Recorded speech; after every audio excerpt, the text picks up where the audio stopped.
বন্ধু, অবশেষে শখের বাইকটা কিনেই ফেললাম। আচ্ছা, এখন আসতেছে হসপিটালে। আসলে বন্ধু, গাড়িটা অনেক সুন্দর হয়েছে রে।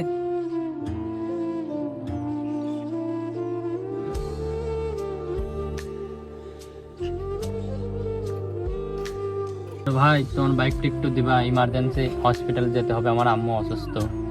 বাইক দেখলে কি নিতে মন চায়? একটা বাইকের জন্য আপনার মাকে অসুস্থ বানিয়ে দিলেন। সত্যি আমার আম্মু অনেক অসুস্থ, প্লিজ তোমার বাইকটা দাও না, আমার ইমার্জেন্সি হসপিটালে যেতে হবে, প্লিজ ভাই। আরে বন্ধু, দেখ কি বলে, এত বড় হয়ে গেছে তাও বাইক কিনতে পারে না। লজ্জা করে না মানুষের বাইক যেতে? জানতো এখান থেকে।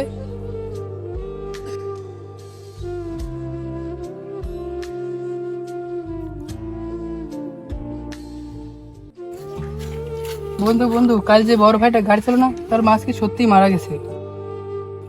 কি বলিস বন্ধু, সত্যি মারা গেছে? হ্যাঁ বন্ধু, সত্যি। হায় আল্লাহ, এটা কি হয়ে গেল?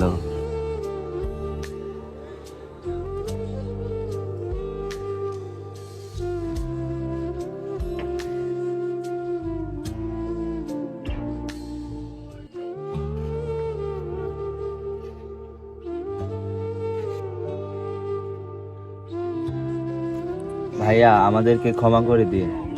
আসলে আপনার সাথে এরকম ব্যবহার করা ঠিক হয়নি। আমি আমাকে মাফ করতে পারবো না।